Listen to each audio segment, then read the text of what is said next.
Hello बच्चों, मैं हूं शुभम गुप्ता और आज हम साथ मिलकर समझने जा रहे हैं कक्षा 10वीं के पाठ्यक्रम की एक और कविता जिसका शीर्षक है संगतकार।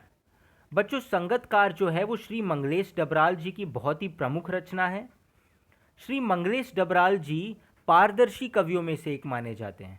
इनके बारे में आपको ज़्यादा जानने की ज़रूरत नहीं है, बस इतना जान लीजिए कि इन्होंने जो भी कुछ लिखा है, इनकी सभी राइटिंग्स में ये हमेशा उन लोगों के बारे में लिखते हैं जो पर्दे के पीछे रहते हैं, है ना। जैसे स्टेज पे एंकर सामने है या परफॉर्मर सामने है, पर पर्दे के पीछे भी बहुत लोग हैं जो पूरे कार्यक्रम को संचालित कर रहे हैं। ये बिहाइंड द कर्टन वाले लोग नहीं होंगे तो शायद प्रोग्राम ही सक्सेसफुल नहीं हो पाएगा।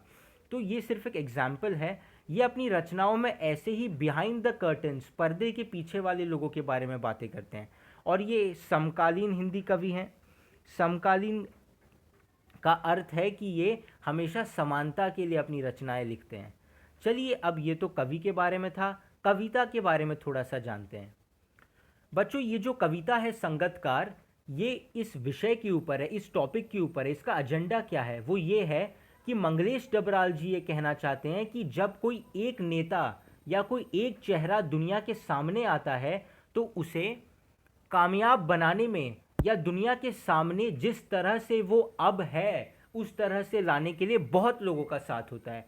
पॉलिटिक्स के फील्ड में देख सकते हैं आप, एक्टिंग के फील्ड में देख सकते हैं। जितने भी बड़े दिग्गज हुए हैं, इन्हें दिग्गज सिर्फ इनकी काबिलियत ने नहीं बनाया, इन्हें दिग्गज ऐसे अनगिनत लोगों ने बनाया है जो जिन्होंने इनके लाइफ के किसी ना किसी मोड़ पे इनका साथ दिया है।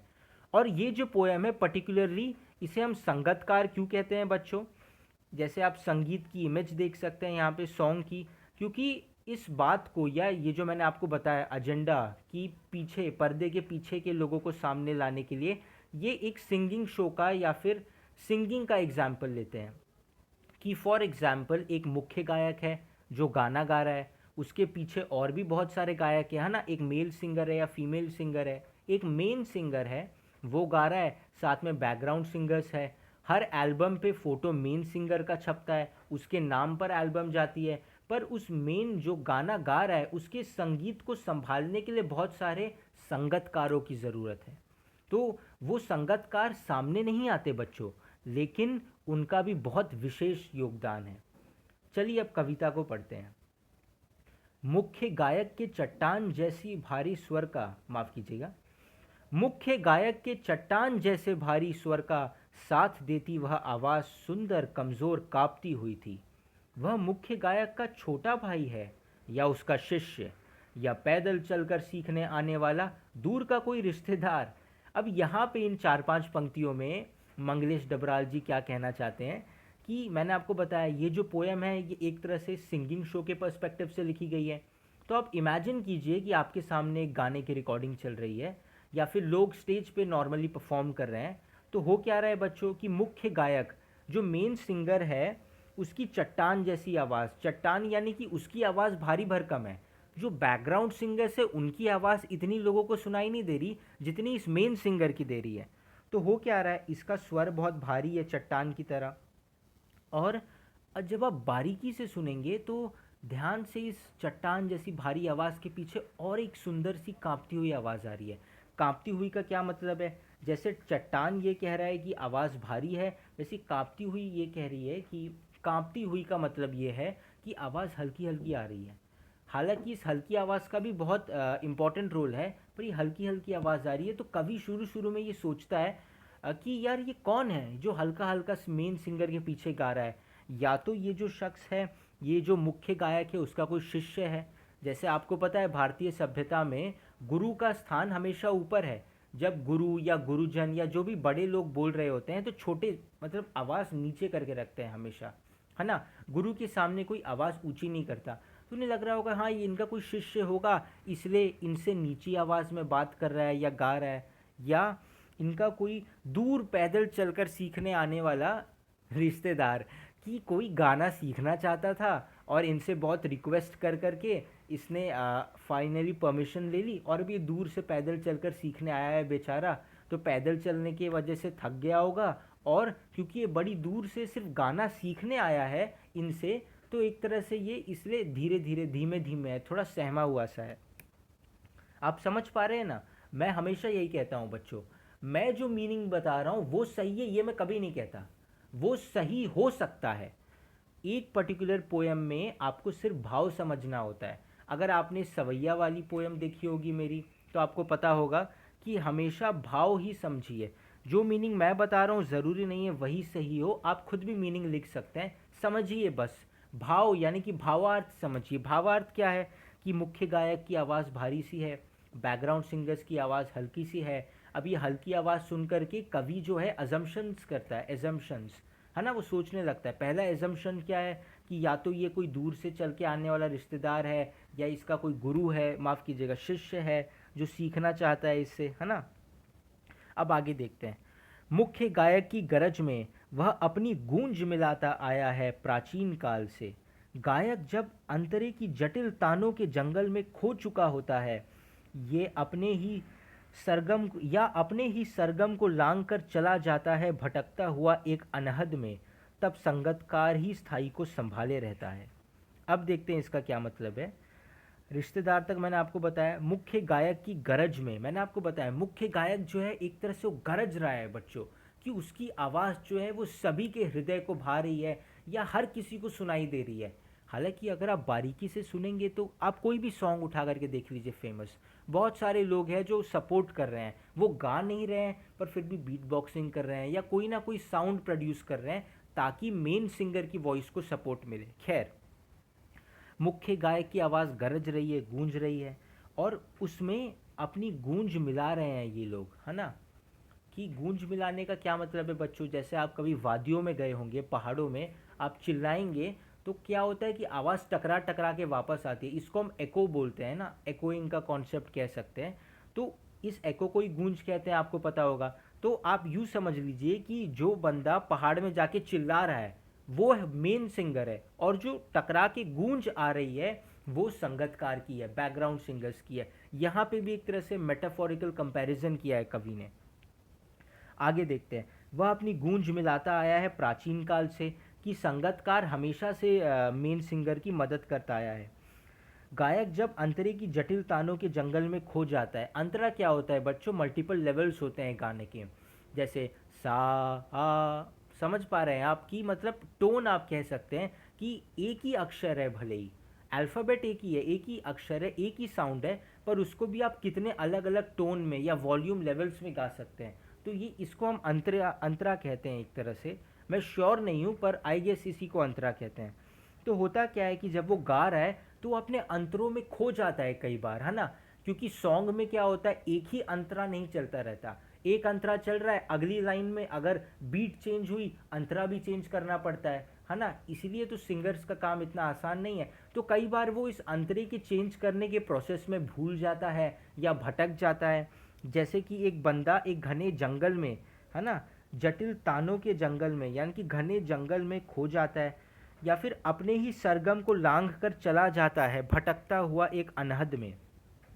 अपने ही सरगम यानी कि अपने ही सुर की गाने की जो लिरिक्स है उससे कई बार सिंगर भटक जाता है। होता है ऐसा कई बार, प्रोफेशनल सिंगर्स के साथ ना होता हो या उनके साथ भी कभी कभी होता है कि वो अपने लिरिक्स से भटक जाते हैं और उसे लांग करके अनहद में कहीं और चले जाते हैं वो, है ना। तब क्या होता है, तब संगतकार ही स्थाई को संभाले रहता है। स्थाई यानी कि क्या, जो प्रेजेंट सिचुएशन है, प्रेजेंट में जो सॉन्ग चल रहा है, अब वो देख रहा है कि मेन सिंगर थोड़ा ऑफ द ट्रैक जा रहा है तो संगतकार तुरंत अपना सपोर्ट देना शुरू करता है, उसको याद दिला देता है, हाँ ये ट्रैक है, ये ट्रैक है, उसे वापस ट्रैक पे ले आता है। जैसा समेटता हो मुख्य गायक का पीछे छूटा हुआ सामान, जैसे उसे याद दिलाता हो उसका बचपन जब वह नौसिखिया था। अब यहाँ पे बहुत इमोशनल टच दिया है मंगलेश डबराल जी ने। उन्होंने कहा है कि ये जो प्रोफेशनल सिंगर है, जो मेन सिंगर है, वो भी कई बार भटक जाता है। अब ऐसे में जो संगतकार है, जिसका चेहरा भी कई लोग नहीं देखते, जो कभी सामने नहीं आता, जो पीछे से सिर्फ सपोर्ट कर रहा है, अब क्या होता है कि जब मेन गायक जो है वो भटक जाता है तो ये लोग उसे सपोर्ट दे के वापस ट्रैक पे ले आते हैं। और फिर क्या होता है, उसको वो उसके बचपन का समय याद दिलाता है। बचपन का समय कैसे, कि नौसिखिया का क्या मतलब होता है बच्चों, कि नया नया सीखने वाला, है ना। जैसे आप लोग भी अभी नौसिखिए हैं क्योंकि आप ये पाठ नया नया सीख रहे हैं। मैं नौसिखिया नहीं हूँ क्योंकि मैं ये पाठ पहले ही पढ़ चुका हूँ, तभी आपको पढ़ा रहा हूँ। तो इस तरह से जब कोई बंदा नया नया सीखता है ना, तो उससे गलती होती है। तो ऐसे में क्या होता है, उसका जो गुरु है या तो वो उसको समझाता है, या कई बार क्या होता है कि उसके आसपास के लोग, उसके परिवार के लोग, वो उसको बताते हैं कि नहीं बेटा ये तुम गलत कर रहे हो, इसको इस तरीके से करो, है ना। तो नौसिखिया से वो कवि यही कहना चाहते हैं कि जो मुख्य गायक है ये भटक जाता है, तब संगतकार उसको याद दिलाता है उस समय की, कि जब तुम शुरू शुरू में सीख रहे थे तब भी तुमको कोई करेक्ट कर रहा था, है ना। तो आज मैं तुमको करेक्ट कर रहा हूँ ताकि तुम सही तरीके से गाओ। तार सप्तक में जब बैठने लगता है उसका गला, तार सप्तक यानी कि क्या, तारों यानी कि संगीत के तारों की बात हो रही है यहाँ पे, कि जब सॉन्ग गाते गाते गाते, लंबा सॉन्ग है, उसका गला बैठने लगता है, थकने लगता है वो थोड़ा थोड़ा, प्रेरणा साथ छोड़ती हुई उत्साह अस्त होता हुआ, आवाज़ में राख जैसा कुछ गिरता हुआ। अब क्या है कि लंबे समय तक गाना गा रहे हैं, कई बार क्या होता है मुख्य गायक की आवाज़ एकदम से बैठने लगती है, उसकी एक्साइटमेंट कम हो जाती है, कई बार ना एक ही गाना उसको ना जाने कितनी बार गाना पड़ता होगा, उसकी आवाज़ जो है वो राख जैसी। राख जैसा क्यों कहा गया है बच्चों, आपको पता है ना, राख जो है उसमें अपना कोई वेट नहीं होता। आप कोई पेपर जलाइए या कुछ भी जलाइए, उसकी राख जो है, एशेस, वो बहुत हल्के होते हैं, यानी कि हल्के से हवा के झोंके से भी वो उड़ जाते हैं। तो इस तरह से जो मुख्य गायक का संगीत है वो बिखर सकता है, पर उसे उसे बिखरने से बचाता कौन है, संगतकार। तभी मुख्य गायक को ढाढ़स बंधाता कहीं से चला आता है संगतकार। संगतकार का स्वर, कभी कभी वह ये भी कभी कभी वह यो ही दे देता है उसका साथ, यह बताने के लिए कि वह अकेला नहीं है।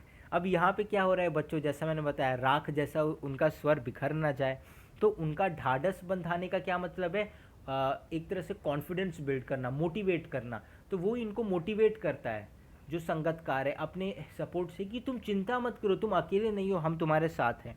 और क्या करता है, यूं ही उनका साथ दे देता है, यह बताने के लिए कि वो अकेले नहीं है। और यह कि यह फिर से गाया जा सकता है, गाया जा चुका राग, है ना। संगतकार ये क्या करता है, एक तो कॉन्फिडेंस बिल्डअप करता है कि नहीं नहीं तुम अपना एक्साइटमेंट मत लूज़ करो, चलो साथ मिलकर फिर गाते हैं, हो सकता है तुम मतलब तुम थोड़े से ऑफ ट्रैक हो गए हो, चलो फिर से गाते हैं साथ मिल करके, और ये दोबारा गाया जा सकता है, चलो गाते हैं इसको, मोटिवेट करता है। और उसकी आवाज़ में जो हिचक साफ सुनाई देती है, या अपने स्वर को ऊंचा ना उठाने की जो कोशिश है, उसे विफलता नहीं, उनकी मनुष्यता समझा जाना चाहिए, उसकी मनुष्यता समझा जाना चाहिए। यही पोयम का एसेंस है कि एक संगतकार जो है वो मुख्य गायक जब भटक जाता है, जब उसको एक तरह से वो थोड़ा अनहैप्पी सा हो जाता है, वो उत्साह खो देता है ना, उसकी आवाज़ राख जैसे होने लगती है, यानी कि बिखरने लगती है, तब संगतकार उसे समेटता है, उसे बताता है कि तुम अकेले नहीं हो, मैं तुम्हारा सामान, माफ़ करो, तुम्हारे स्वर को समेटने के लिए हूँ, चलो फिर से गाते हैं, हम मिल करके गा सकते हैं। उसको मोटिवेट करता है, उसका कॉन्फिडेंस डेवलप करता है, और ऐसा करते हुए भी वो कभी मुख्य गायक की जगह नहीं लेता। जब मुख्य गायक भटकने लगता है, वो उसका सपोर्ट करता है और वापस पीछे चले जाता है, वो खुद आगे आकर या मुख्य गायक से ऊंची आवाज़ में गाना नहीं गाता। और इस चीज़ को उसकी कमज़ोरी नहीं, उसकी महानता समझनी चाहिए, उसकी मनुष्यता समझनी चाहिए। यही जो है इस पूरे कविता का भाव है, अर्थ है। फिर भी आप पढ़ सकते हैं, है ना, कि भाव में मैंने क्या लिखा है बच्चों, कि संगतकार की भूमिका को महत्व दिया गया है, कि मुख्य गायक की श्रेष्ठता तो है, मुख्य गायक श्रेष्ठ तो है, पर क्या होता है, आप स्क्रीनशॉट ले सकते हैं चाहिए तो, ये लंबा चौड़ा आपको आंसर याद करने की ज़रूरत नहीं है, एसेंस समझ जाइए, ओन वर्ड्स में लिख दीजिए ना। अलग अलग कवि अलग अलग उद्देश्यों से, इंटेंशन से पोयम लिखते हैं, आप बस भाव को समझिए, भावार्थ लिखिएगा। तो इस पोयम में यही है कि एक बंदा जो आज दुनिया के सामने है, सिर्फ संगीत के क्षेत्र में नहीं, किसी भी क्षेत्र में उसे सामने लाने में बहुत लोगों का योगदान है। और अगर वो लोग खुद सामने नहीं आ रहे, तो ये उनकी कमज़ोरी नहीं है कि अरे वो इतने टैलेंटेड नहीं है इसलिए सामने नहीं आ रहे, ये गलत सोच है, ये उनकी मनुष्यता है। वो जानते हैं कि नहीं यार, मुझे सामने आने की ज़रूरत नहीं है, मुझे बस इसका साथ देना है। तो ये लोग ज़्यादा महान है एक तरह से मुख्य गायक से और मुख्य लोगों से, है ना। ये बात आपको समझ में आनी चाहिए, ठीक है। ये तो मैं आपको बता ही चुका हूँ। कविता का उद्देश्य आप समझ सकते हैं क्या है, संगतकार की विशेषता बताना, संगतकार को प्रेरक रूप में उभार कर दिखाना। कविता का मूल स्वर क्या है, नर होना निराश करो मन को, है ना। इसका मतलब क्या है, नर होना निराश करो मन को, कि कभी अपने मन को निराश मत करो, हमेशा उम्मीद रहती है, और ऐसे लोगों का सम्मान करो जो खुद आगे ना आए पर तुम्हें आगे लाने में उनका योगदान है। तो इसी के साथ बच्चों संगतकार कविता की एक्सप्लेनेशन पूरी होती है। मैं उम्मीद करता हूँ आपको ये वीडियो पसंद आई होगी। अगली वीडियो आपको किस पोएम पे चाहिए ये भी आप हमें कमेंट करके ज़रूर बताइएगा। शुक्रिया।